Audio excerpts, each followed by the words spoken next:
ঘাটে ফোটা জোড়া দুটি ফুল আমাটি মানুষের ভালোবাসায় গড়া আমাদের তৃণমূল এই বাংলার তৃণমূল নতুন করে ঘাটে ফোটা জোড়া দুটি ফুল আমাটি মানুষের ভালোবাসায় গড়া আমাদের তৃণমূল এই বাংলার তৃণমূল।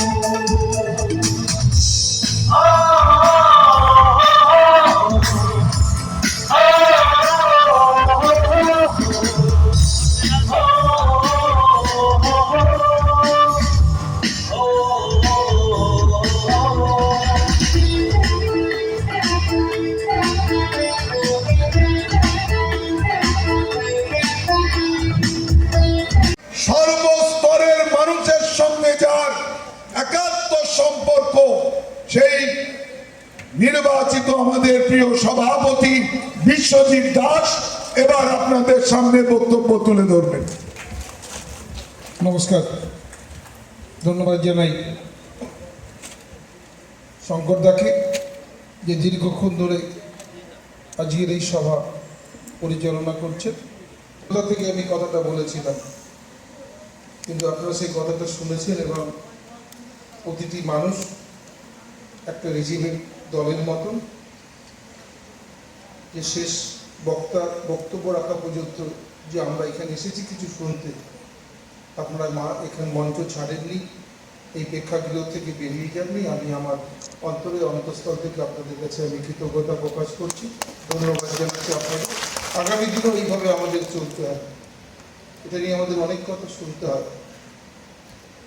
আমরা সভা করছি গাইঘাটাতে, সবার মাঝপথ থেকে আমাদের লক্ষ্যমা শুরু হয়েছে, ঠিক শেষের দিকে ছবিটা তুলে দিয়ে এখন সোশ্যাল মিডিয়া ভাইরাল করে দিচ্ছে।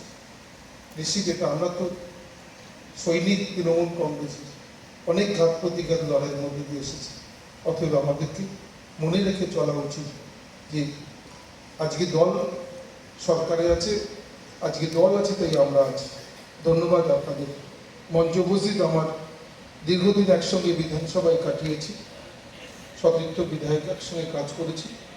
আমার অগ্রজপতি সুরজিৎ দা রয়েছেন এখানে, আমি তাকে আমার শ্রদ্ধা জানাই।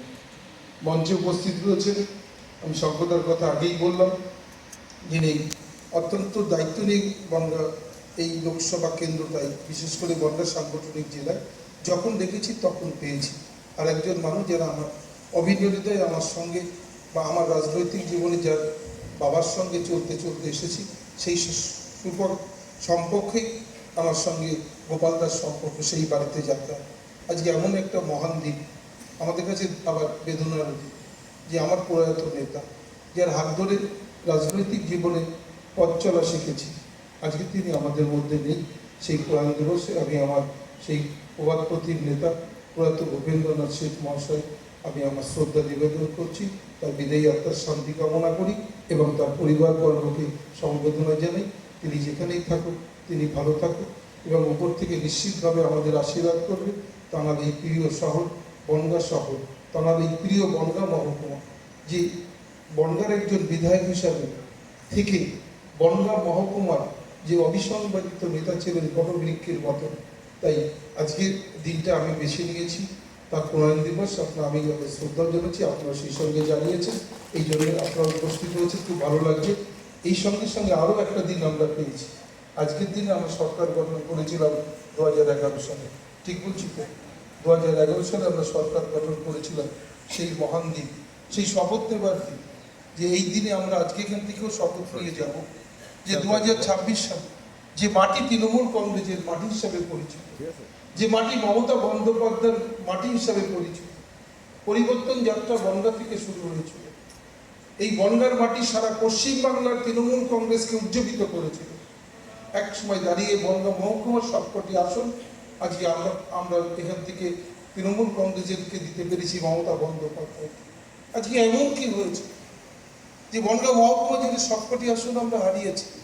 2019 সাল থেকে রক্তকরণ শুরু হয়েছে, 2021 সাল, 2024 সাল, অথচ আমরা সেই সহকর্মীরা এখনো রয়েছি যারা সিপিএম এর রক্ত চক্ষুর বিরুদ্ধে চোখে চোখ রেখে কথা বলেছি, ওদের ভাষায় কথা বলে এই বনগাঁকে আমরা সিপিএম সরকার ক্ষমতায় থাকাকালীন এই বনগাঁর মাটি তৃণমূল কংগ্রেসের মাটিতে প্রতিষ্ঠিত করেছিলাম। আপনারা যারা আজকে আমার মঞ্চের সামনে বসে আছেন, আপনাদের সহযোগিতায় আজকে কেন আমরা পরাজিত হচ্ছি? নিশ্চিতভাবে আজকের দিনে আমাদের সফল হতে হবে। আমি ধন্যবাদ জানাই আমার আরেকজন একসঙ্গে বিধানসভায় কাজ করেন